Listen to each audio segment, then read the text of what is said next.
नमस्कार, जनप्रवाह सुपरफास्ट में आपका स्वागत है। मैं हूं हेमेंद्र सिंह। एक नजर डालते हैं आज की सुर्खियों पर। पीएम मोदी ने गुजरात के पावागढ़ में कालिका मंदिर का किया उद्घाटन। का युग बदलते हैं लेकिन शाश्वत रहती है आस्था। पीएम मोदी बोले, देश के विकास में गुजरात का है अहम योगदान। आधुनिक आकांक्षाओं के साथ प्राचीन पहचान को भी जी रहा है भारत। पीएम बोले, सदियों बाद पावागढ़ मंदिर में फहरा रहा शिखर ध्वज। बढ़ रही सुविधाओं ने मुश्किल दर्शनों को कर दिया सुलभ। रक्षा मंत्री राजनाथ सिंह ने तीनों सेनाओं के प्रमुख के साथ की बैठक। अग्निपथ योजना के विरोध प्रदर्शनों पर सेना और सरकार अलर्ट। रक्षा मंत्री राजनाथ सिंह ने अग्निपथ योजना को ठहराया सही। काफी विचार विमर्श के बाद लिया गया फैसला। अग्निवीरों के लिए रक्षा मंत्रालय में भी 10% आरक्षण का ऐलान। कोस्ट गार्ड और सिविल डिफेंस से लेकर 16 PSU में मिलेगी नौकरी।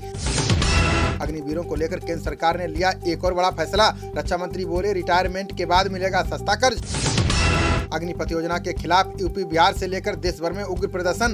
ट्रकों, बसों और कई वाहनों को किया आग के हवाले, की तोड़फोड़। बिहार में प्रदर्शनों से रेलवे को 200 करोड़ रुपए का हुआ नुकसान। उपद्रवियों ने ट्रेन के 50 डिब्बों और 5 इंजनों में लगाई आग। बवाल के बीच पूर्व सैनिकों ने किया अग्निपथ योजना का समर्थन। का ये युवाओं के लिए रोजगार प्रदान करने का अवसर।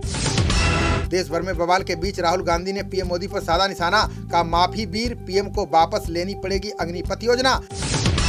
अग्निपथ स्कीम को लेकर शिवसेना ने केंद्र सरकार पर बोला हमला। का जो देश की रक्षा करते हैं उनको ठेकेदारी पर नहीं रखा जाता।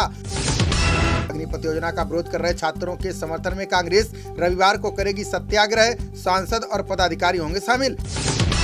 कांग्रेस नेता प्रमोद तिवारी ने केंद्र सरकार पर जमकर बोला हमला। का नोटबंदी जैसी है Agnipath scheme. No rank no pension only tension. SC/ST को लेकर गृह मंत्रालय ने सभी राज्यों को लिखा पत्र। का इनके खिलाफ अपराधों में ना हो अंडर रिपोर्टिंग। एयरफोर्स परेड में सेना प्रमुख जनरल मनोज पांडे ने कही बड़ी बात। का देश की सीमाएं और आंतरिक सुरक्षा चुनौतीपूर्ण। असम और त्रिपुरा में मूसलाधार बारिश और बाढ़ से स्थिति भयावह। 28 जिलों में 19 लाख से अधिक लोग बुरी तरह से प्रभावित। पीएम मोदी ने असम के CM हेमंत बिस्वा शर्मा से फोन पर की बात। केंद्र सरकार की ओर से हर संभव मदद का दिया आश्वासन। वरिष्ठ नेता पवन खेड़ा को कांग्रेस के मीडिया एवं प्रचार की कमान। पार्टी महासचिव KC वेणुगोपाल ने जारी किया आदेश। अफगानिस्तान के काबुल में गुरुद्वारे पर दहशतगर्दों ने किया हमला। मुस्लिम गार्ड की गई जान। कई सिखों के अंदर फंसे होने की खबर। CM भगवंत मान ने की काबुल में गुरुद्वारे पर हमले की निंदा। बोले, अफगानिस्तान में अल्पसंख्यकों की सुरक्षा सुनिश्चित करे केंद्र। दिल्ली सरकार के स्वास्थ्य मंत्री सत्येंद्र जैन को एक और झटका। मनी लॉन्ड्रिंग मामले में अदालत ने खारिज की जमानत याचिका। राजेंद्र नगर उपचुनाव को लेकर CM केजरीवाल ने किया रोड शो। राघव चड्ढा बोले, झाड़ू से साफ करेंगे राजनीति का कीचड़। देवास में भाजपा कार्यालय पर नगर निगम के टिकट बंटवारे पर हंगामा। बीजेपी नेता भोजराज सिंह ने केरोसिन डालकर आत्मदाह का किया प्रयास। भाजपा सांसद साध्वी प्रज्ञा ठाकुर को दाऊद गैंग ने फोन पर दी धमकी। बोला, तुम्हारी हत्या होने वाली है। पुलिस ने शुरू की जांच। यूपी बोर्ड की 10वीं की परीक्षा में लड़कियों ने मारी बाजी। टॉपरों की लिस्ट में 27 में से 19 लड़कियों ने किया कब्जा। 10वीं में कानपुर नगर के प्रिंस पटेल ने लहराया परचम। संस्कृति ठाकुर को दूसरा और किरण कुशवाहा को मिला तीसरा स्थान। अनिकेत शर्मा ने चौथे और पलक अवस्थी ने 5वें स्थान पर किया कब्जा। कुल 51% छात्राओं और 85% छात्रों को मिली सफलता। यूपी बोर्ड की 12वीं की परीक्षा में फतेहपुर की दिव्यांशी ने किया टॉप। अंशिका यादव को दूसरा और बालू कृष्ण को मिला तीसरा स्थान। 81.21 छात्र और 90.15 बालिकाओं ने हासिल की सफलता। 12वीं की परीक्षा में कुल 3 लाख से ज्यादा छात्र हुए फेल।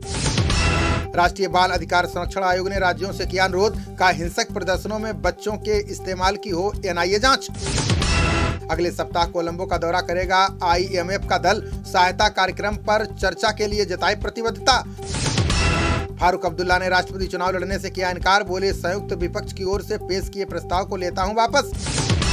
अश्विनी वैष्णव ने सितंबर में 5G सेवाएं शुरू करने का किया ऐलान। बोले, इस साल के अंत तक 20 से 25 शहरों में होगा विस्तार। नोएडा में ट्वीट के जरिए मामला दर्ज करवाकर उगाही का खेल उजागर। पुलिस ने गिरोह का भानाफोड़ करते हुए आरोपियों को किया गिरफ्तार। सोमवार से 11 दिन की विदेश यात्रा पर जाएंगे ओडिशा के मुख्यमंत्री। वेटिकन सिटी में पोप फ्रांसिस और दुबई में निवेशकों से करेंगे मुलाकात। गाजा पट्टी में 2 महीने की शांति के बाद फिर माहौल गर्म। फलस्तीनी लड़ाकों ने दक्षिणी इजराइल के इलाके में दागे रॉकेट। त्रिपुरा में 9 करोड़ रुपए मूल्य के मादक पदार्थ जब्त। खोवाई जिला पुलिस ने 2 आरोपियों को किया गिरफ्तार। मानहानि मामले में ठाणे की अदालत ने राहुल गांधी को दी राहत। 2 दिनों के लिए पेशी में दी छूट। अब 6 अगस्त को होगी सुनवाई। लद्दाख प्रशासन ने पर्यटकों की भारी भीड़ को देखते हुए जारी की सलाह का बुकिंग कराए बिना पैंगोंग झील इलाके में ठहरने से बचें लोग। जम्मू कश्मीर के भद्रवाह इलाके में कर्फ्यू में 12 घंटे की ढील, अब सोमवार से शिक्षण संस्थानों के खुलने के दिखने लगे आसार। लखनऊ में लोडर ट्रक और टैंकर में जोरदार टक्कर, 6 लोगों की गई जान, सीएम योगी ने दिया घायलों के इलाज का निर्देश। झारखंड में गठबंधन दलों की समन्वय समिति की हुई पहली बैठक, मांडर विधानसभा उपचुनाव में कांग्रेस की शिल्पी नेहा कीर्ति होंगी प्रत्याशी। श्वास नली के संक्रमण से जूझ रही सोनिया गांधी की हालत स्थिर, सरगंगाराम अस्पताल में कोरोना संक्रमण के बाद चल रहा इलाज। सपा अध्यक्ष अखिलेश यादव ने योगी और मोदी सरकार पर लगाया आरोप, बोले देश पर थोपे जा रहे हैं मनमाने तरीके से लिए गए फैसले। कन्नौज के मदरसे में डीएम एसपी के साथ 500 से ज्यादा ने किया योग, अमृत योग सप्ताह के तहत अधिकारियों ने किया पौधारोपण। बिजनौर में बारिश के बाद भीषण गर्मी से लोगों को मिली राहत, खेती पर सूखे की मार झेल रहे किसानों के खिलउठे चेहरे। जिला कारागार बुलंदशहर में चिकित्सा शिविर का हुआ आयोजन, उच्च और निम्न रक्तचाप, डायबिटीज और मनोरोग विशेषज्ञों ने दी सलाह। इंग्लैंड दौरे पर गए भारतीय खिलाड़ियों ने शुरू किया अभ्यास, कप्तान रोहित शर्मा भी टीम इंडिया के साथ जुड़े। T20 सीरीज में फ्लॉप प्रदर्शन के बाद खूब ट्रोल हो रहे ऋषभ पंत, ट्रोलर बोले पंत की खोज में हमने कार्तिक और सैमसन को खोया। खबरों का सिलसिला जारी रहेगा, देखते रहिए जनप्रवाद। नमस्कार।